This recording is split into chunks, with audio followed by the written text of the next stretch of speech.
8. 회사 라이징 드림랜드 등록. 말레이시아 식구들이 활동에 자신감을 갖게 된 배경은 1997년 1월에 장미꽃 펀드레이징에 있다.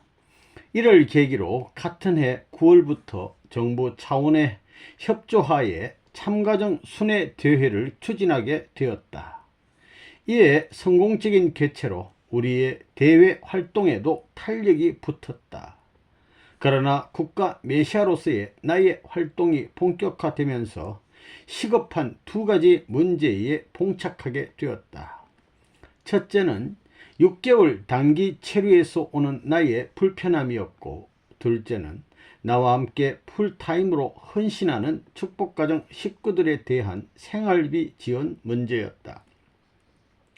첫째 문제는 사업 비자만 낼 수 있다면 1년은 자유로이 체류할 수 있기 때문에 회사 설립이 유일 해법이었다. 이어서 생활비 지원 문제 해결은 수익 창출에 있었기 때문에 이 또한 회사 설립이 선택 가능한 해법일 수밖에 없었다. 특히 풀타임 헌신자들은 축복 가정으로 모두 나이가 있었다. 나이가 많았다. 그래서 이들 사이에서 태어날 아기들에 대한 양육 문제에 대해서도 책임을 느끼지 않을 수 없었다. 이런 현실적 요구에 따라 1999년 10월 라이징 드림랜드라는 이름의 회사를 설립하여 인가를 받게 되었다. 이 회사의 주력 상품은 아내의 번뜩이는 아이디어로 전시회를 통해 호평을 받은 건조화 꽃꽂이 사진을 활용하여 제작한 말레이시아와 일본, 대만 달력과 각종 카드가 되었다. 9. 꽃꽂이 작품에서 경제적 상품으로. 아내는 어느 날 갑자기 급속 건조 방법으로 생화의 색상과 아름다움은 그대로 유지하는 드라이 플라워, 건조화 꽃꽂이에 관심을 갖고 이에 몰두하기 시작하였다. 단순 꽃 판매에서 한 발 더 나간 것이다. 전혀 예상 밖의 일이었다. 이 건조화 꽃꽂이 작품에 말레이시아의 역사, 종교, 사회, 문화까지 담아냈다. 뒤늦게 빛을 발한 엄마의 뛰어난 손재주와 예술적 센스가 그저 놀라울 따름이었다. 아내는 밤을 낮삼아 여기에 매달린 나머지 건강이 염려될 정도였다. 이렇게 탄생한 꽃꽂이 작품이 무려 800여 점에 달하며 집 내부가 온통 꽃꽂이 작품으로 가득하였다. 식구들도 관심을 갖는 가운데 아내는 전시회를 열겠다고 하였다. 1999년 11월 1차 전시회에는 국회 상원의장이 와서 개막 테이프를 끊어주었다. 베로라 하는 방문객들은 작품 칭찬을 아끼지 않았다. 취재에 나선 여러 신문사 기자들의 기사도 한결같이 호평이었다. 신문 문화면을 꽃꽂이 사진으로 장식한 신문도 있었다. 그 중에서도 2020이라는 작품명의 꽃꽂이는 마티르 총리 관저로 보내졌다. 2020년까지 말레이시아를 근대화시키겠다는 원대한 정책 비전을 가진 총리였다. 이런 그였기에 자신의 정책 비전이 꽃꽂이로 표현된 것에 대단히 기뻐하고 우리에게 더욱더 관심을 갖게 되었다.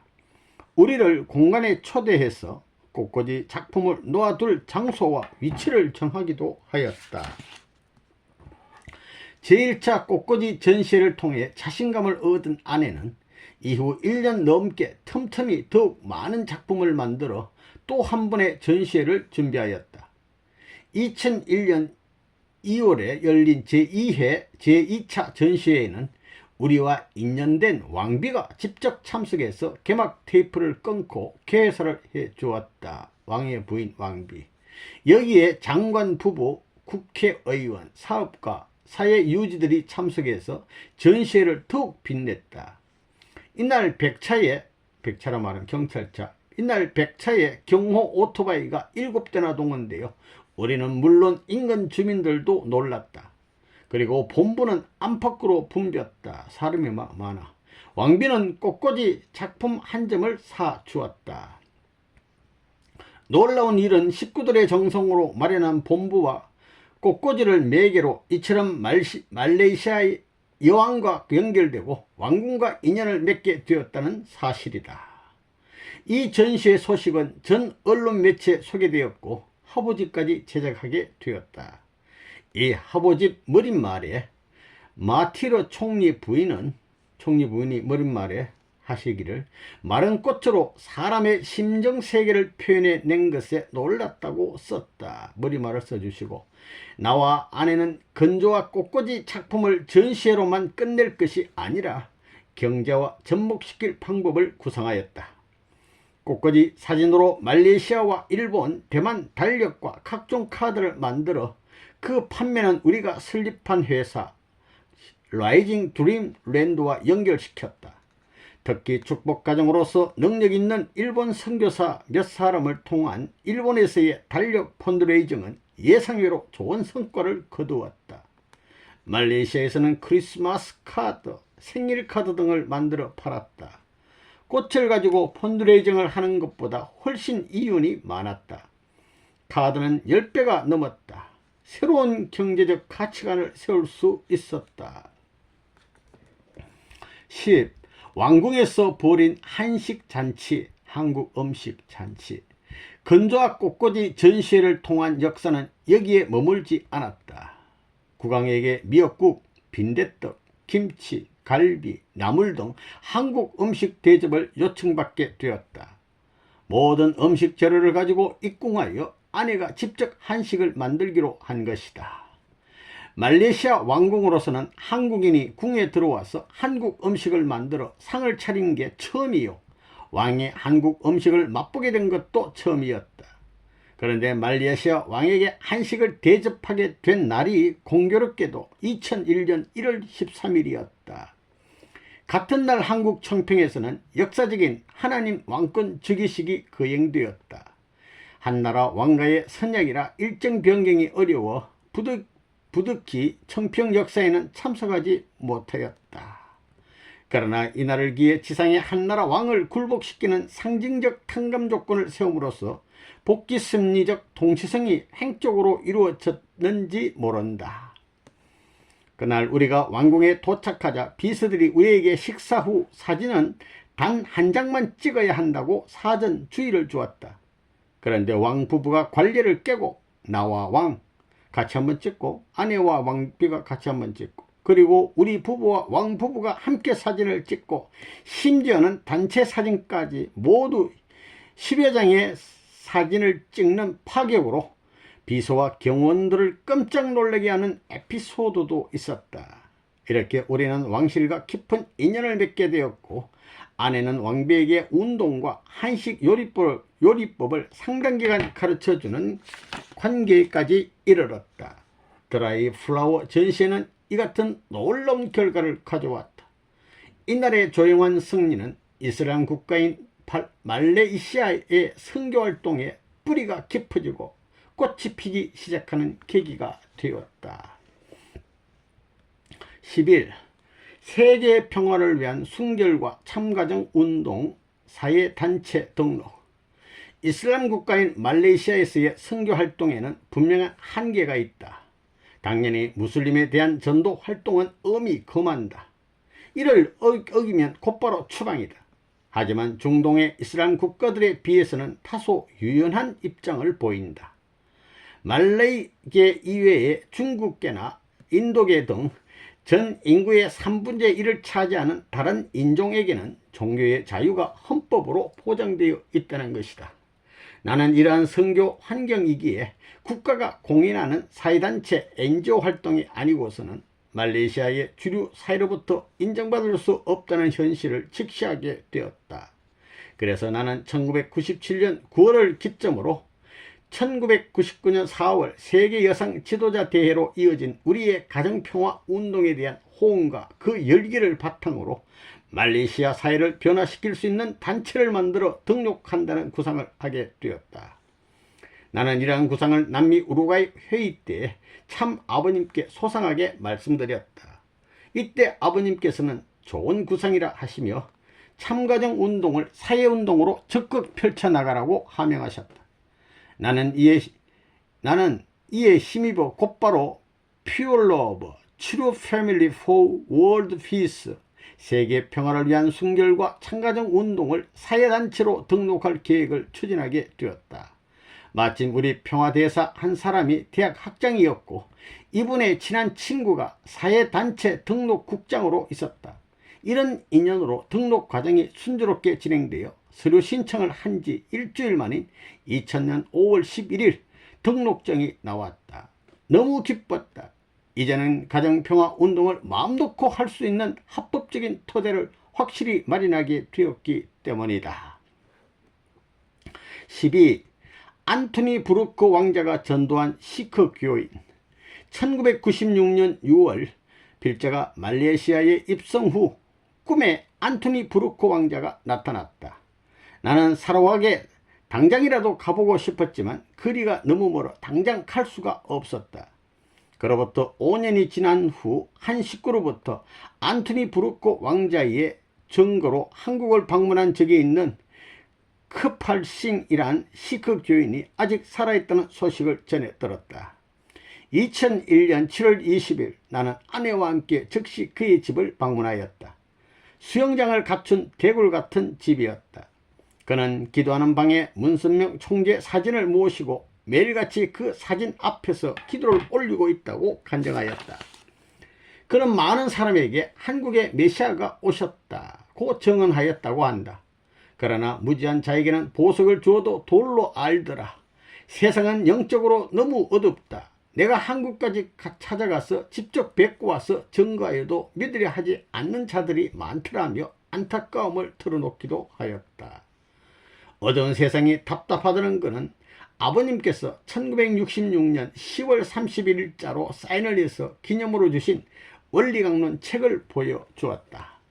우리 부부는 이날을 기념하기 위해 그 원리강론을 든 크팔싱 씨와 함께 사진을 찍기도 하였다. 안토니 브루크 왕자와 크팔싱 씨는 이처럼 한국까지 찾아와서 아버님을 뵙는 것으로 그친 것이 아니라 말레이시아에 돌아가서 참부모님을 증거한 사실을 확인할 수 있었다. 하루는 그가 우리 부부를 정심에 초대하였다. 식구처럼 따뜻한 정을 주고받고 가정사정도 서로 나누었다. 어느 곳에서나 말씀을 중심하고는 한 식구요. 심정의 형제됨을 새삼 느끼는 순간이었다. 특히 사인을 받은 원리강론과 관련하여 후일 말레이시아 박물관에 전시하기로 하고 일단 본부에 보관하자고 제안하였다. 그가 이를 흔쾌히 수락하여 지금은 말레이시아 본부에 보관 중이다. 그는 우리 부부에게 몇 번이고 말하였다. 세상은 눈이 가려져 있다. 그러나 진리는 반드시 승리합니다. 라고. 진리는 반드시 승리합니다. 13. 참부모님 지원으로 평화대사관 마련. 평화대사관으로 쓰기 위한 건물을 매입하게 된 때는 2001년 10월 참부모님께서 세계 70개국에 평화대사관을 마련하도록 30만 불씩을 지원해 주셔서 서두르게 되었다. 말레이시아는 그간 모아온 40만 불이 있었기에 가능한 일이었다. 70만 불로 마련하게 된 평화대사관 건물은 코너에 있는 숍하우스로 세금 감면 혜택을 받기 위해 여성연합 회장 명의로 구입하게 되었다. 아버님이 주신 30만 불, 식구들이 모은 40만 불. 동남아시아에 대한 사랑. 동남아시아가 재난으로 어려움을 겪던 때에 아버님의 특별한 사랑이 있어 여기에 소개한다. 2004년 말 인도네시아의 쓰나미 피해 당시에 인접국가인 바로 옆국가인 말레이시아가 국가 차원에서 구호 성금을 모금하고 있었다. 여기에 우리도 나섰다. 이전에 인도네시아에 큰 쓰나미가 있어서 수많은 피해가 있었습니다. 필자로부터 이 보고를 접하신 참 아버님께서는 10만 달러를 쾌척하셨다. 우리는 이 성금을 합해 우리는 이 성금을 합해 총 210만 달러를 전달하였다. 아버님이 사인이던 아래 사진은 우리 부부가 아버님의 성금 10만 달러를 2005년 1월 25일 나집 라작 당시 부총리에게 전달하는 장면이다. 나집 부총리가 2009년 총리가 된 이후에는 매년 설날이면 우리 부부를 초대하여 기빈 대우를 하였다. 특히 우리 여성연합 후원자이기도 한 그의 부인 로스마 만소로는 우리와 깊은 심정적 인연 속에서 우리의 어려운 청을 많이 들어주었다. 나집 부총리에게 참부모님의 구성금을 전달하는 필자 부부의 사진이 되겠습니다. 14. UPF 천주평화연합 창설기념 세계순회대회 2005년 11월 26일 UPF 창설기념 세계순회대회가 참부모님을 모신 가운데 쿠알라룸푸르 컨벤션 센터에서 성대하게 열렸다. 이날 행사에는 국회의장 부부를 포함 사라왁 주지사 부부와 정무장관, 전직 국회의장 가족, 부장관들까지 모두 2천여 명의 청중이 장례를 가득 메웠다. 특히 국회의장 참석에는 영계 협조가 있었음을 나중에야 알았다. 그날 함께 참석한 그의 부인은 우리의 순결과 참가정 모금 모임에 몇 번 참석하였고 우리 본부에 와서 2차례나 한식 대접을 받은 적이 있었다. 행사 당일 세계적 평화의 선구자 되시는 닥터 선명문 말씀을 들으러 간다는 부인의 말에 그런 분이 오시면 나도 함께 가야지 하면서 따라 나섰다는 것이다. 그 다음에 당구장 표시 축복과 함께 오는 시련. 말레이시아 우리 내부에는 나와 같은 외국인 지도자에 대한 거부감이 상당히 뿌리가 깊다. 물론 자기 나라는 자기 자신들이 책임진다는 순혈주의와 영적 텃세 또한 자연스러운 현상일 수 있을 것이다. 그러나 우리의 중심을 잃고 사악한 기득권과 이권을 지키기 위한 거부와 배척이라면 배도요 배역이 되고 만다. 내가 말레이시아 땅을 밟은 지 3개월도 채 안 되어서이다. 누군가가 경찰이 나를 내사하고 있다느니 선교활동을 하면 추방을 당한다느니 하면서 은근히 말레이시아 복귀에 충실하려는 내 선한 의지를 약화시키려는 이야기들을 흘렸다. 물론 좋은 뜻에서 였다면 어찌 그걸 헤아리지 못하였겠는가. 좋은 뜻이 아니었다 이 말이야. 필자가 이 나라 국가 메시아로서의 활동 내내 이런 분위기는 별반 다르지 않았다. 내내 나로부터 더욱 활성화된 경제와 사회운동이 말레이시아 사이에 자리를 잡아가면서 국가 메시아로서의 내 활동에 대한 중국계 교회 지도자들의 거부감도 노골화되었다. 말레이시아는 우리의 오랜 선교 역사를 가지고 있다.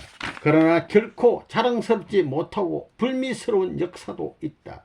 한국 선교사 한 사람이 식구들의 고발에 의해 쫓겨났고 미국 여자 선교사 1명도 만삭의 몸으로 아기를 가져가지고 배가 만삭의 몸으로 식구들에 의해 말레이시아를 떠나게 되었다. 아니 식구들이 우리 한국 선교사, 미국 선교사를 막 쫓아냈어요. 그녀는 지금도 유엔에서 활동하고 있는 심정적 식구요 훌륭한 인재이다. 외형적 발전 이면에서 벌어지고 있는 그러나 심정세계에서는 결코 용납되어서는 안 될 우리 내부의 이런 부끄러운 역사와의 단절은 나를 포함한 지도자 모두의 과제가 아닐 수 없을 것이다. 이 거부감의 배경은 말레이시아 현지 지도자들의 세상적인 기득권 우승과 자기중심으로 하늘 앞에 가야 한다는 교만과 독선 때문이라는 생각이 들었다. 우리 공적 조직이 이를 묵인 및 방조하고 심지어는 주도하는 경우도 있었다. 이 같은 불화와 갈등은 발전 도상에 있는 말레이시아 선교의 심각한 신앙적 소모와 심정적 충격이 아닐 수 없었다. 여기는 누구보다 대륙 회장이 그 역할과 책임에서 자유로울 수 없다는 판단을 하게 되었다. 대륙 회장이 책임자니까 같은 한민족이고 동력자인 이인의 대륙 회장과의 불편한 관계 극복은 결코 녹록지 않았다. 2004년 11월 28일 오후 7시에 왕관 봉정식이 예정된 날, 이날 대륙 회장은 식구들을 오전 10시부터 불러놓고 나에 대해, 그러니까 유 회장님이죠, 나에 대해 떠돌고 있는 추문에 대해 추궁하였다. 나는 영어와 중국어, 말레어를 유창하게 하는 한 여대생을 대외적으로 쓰기 위해 길렀다. 통역도 하고 필요해서 이렇게 길러왔는데, 미국에서 흔히 하는 허거라는 것은 그 경약 위에서 이렇게 친근하게 안아주는 게 허거 아닙니까? 허거를 한 것이 화근이 되었다.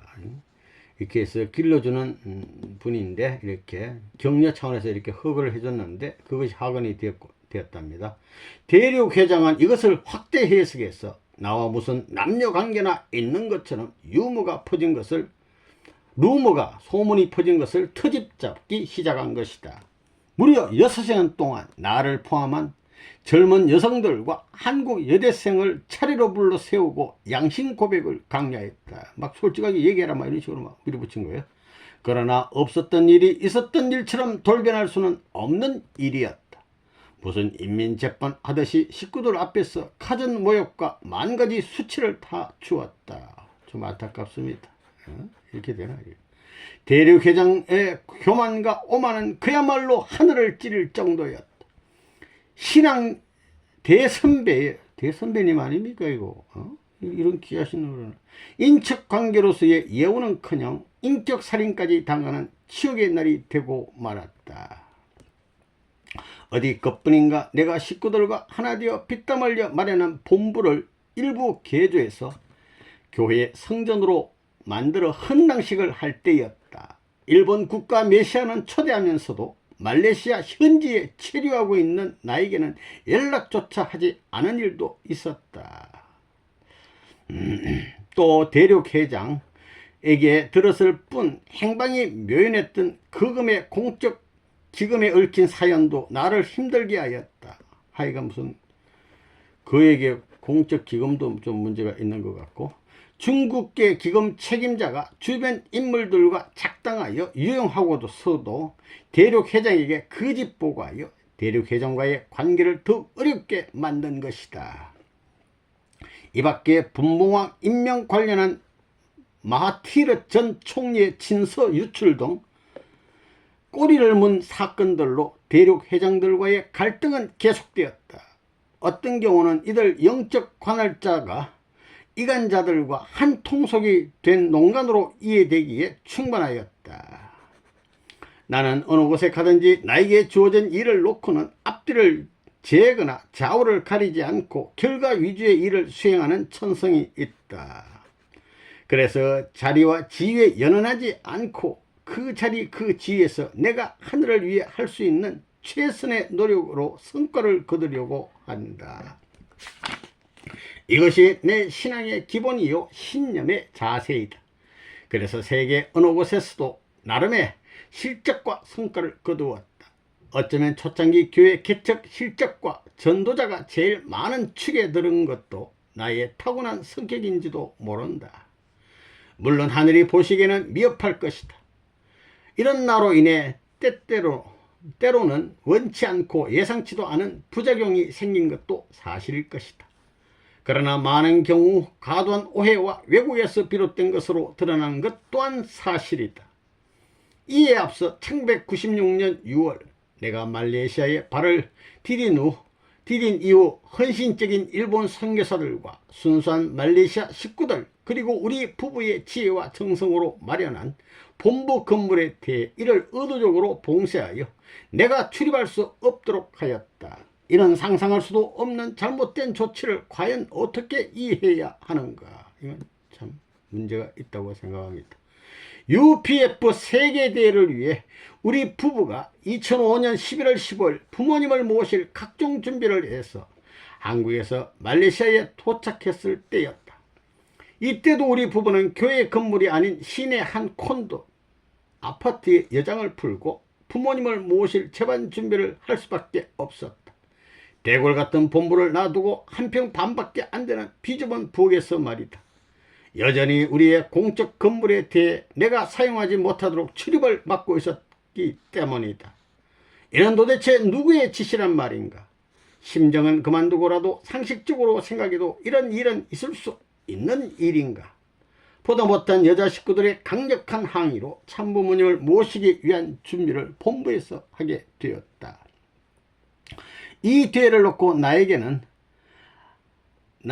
아버님의 희호를 받아 말레이시아에 영원히 보관하고 싶은 소원이 있었다. 아버님의 희호를 받고 정말 축복을 받기 위해서 말레이시아에 부모님의 축복이 내리시기 위해서 희호를 받을 준비를 하는 것이 소원이었다고 합니다. 그래서 나는 아버님께서 말레이시아에 도착하신 당일부터 내가 아버님께 희호를 써주시도록 간곡히 말씀드릴 터이니 벼로와 붓, 종이와 종이를 준비하라고 슈타이 협회장에게 신신당부했다. 막 꼭 준비하라고. 말레이시아에는 두 번 다시 올 수 없는 철호의 기회라는 느낌이 강했기 때문이다. 아버님 되해 2, 3일을 남겨두고 나는 다시 한번 이를 확인하였다. 그는 잘 준비하겠다고 분명하게 대답하였다.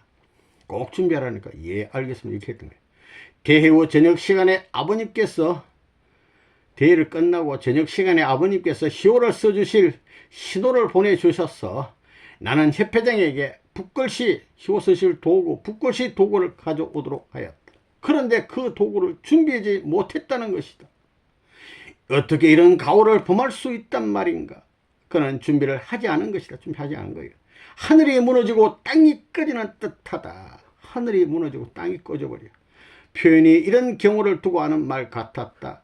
주먹으로 칠 수도 없고 발길로 찰 수도 없는 괴롭고 안타까운 심정이었다.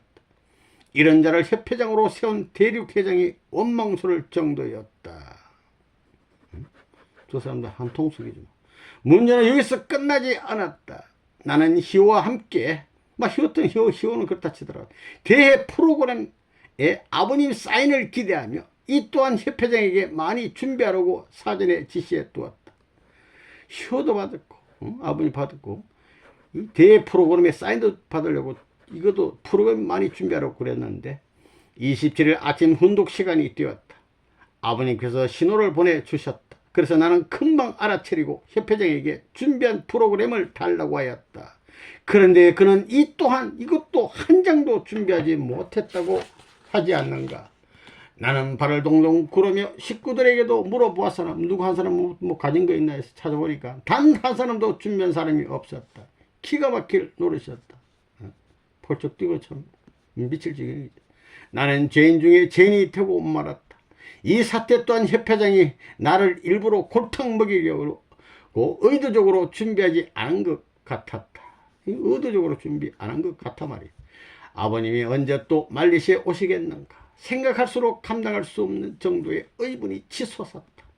하늘에 대한 충성과 심정이란 이름으로는 도저히 이해할 수 없는 이해할 수 없는 상상 이상의 폐악이었다. 나쁜 짓이다 말이야. 지금 생각해도 가슴이 터질 듯하다. 우리는 참 부모님과 뜻하게 되면 절대 순종의 자세로 따라왔다. 우리의 이 순종의 역사가 헛된 것인가? 막 회의가 들어. 더 큰 축복을 위한 시련이요 탕감도정인가? 나 자신의 책임 분담을 하지 못한 벌인가? 수많은 생각들이 머리를 스쳤다. 얼마나 참 안타까운지 모르겠습니다. 15. 갈등과 불화의 시대 청사는 나로부터.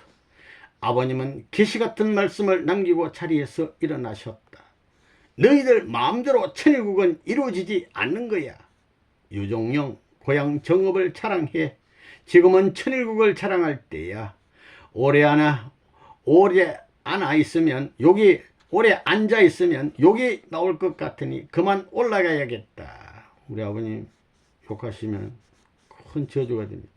이런 의미심장한 말씀을 주신 것이다. 그리고 아침 식사를 끝내시고는 식탁에 한참을 계시다가 유종영이가 수고했구나 하셨다. 아버님이 말레이시아 내부 사정을 꿰뚫어 보신 것이다. 다시 한번 아버님은 살아계신 하나님이심을 느껴본 순간이었다. 주셨다. 하나님의 실체. 우리 아버님 마음만 보면 다 알아볼 수 있어요. 공항에서 말레이시아를 떠나기 직전에 아버님께서 종영아 잘해 이렇게 짤막한 한마디를 남겨주셨다. 나에게 자랑스러운 승리와 실적이 많은데도 할 얘기가 많은데도 이 같은 불화와 갈등의 역사를 조심스럽게 꺼내놓은 것은 단순히 인간적인 미움이나 원망 때문이 아니다. 입에 발린 말이 아닌 타락성으로 나타나는 우리의 적나라한 모습을 직시하자는 것이다. 이 사람들뿐만 아니라 타락성을 지닌 나의 모습이라는 것을 생각하게 됩니다. 그리고 바로 나로부터 갈등과 불화의 시대를 청산하고 하늘 부모님과 천진 부모님을 하나님과 참 부모님을 모시고 통일과 자유, 화합과 행복의 시대를 열어나가야 할 시대적 책무를 공유하기를 진심으로 원했기 때문이다.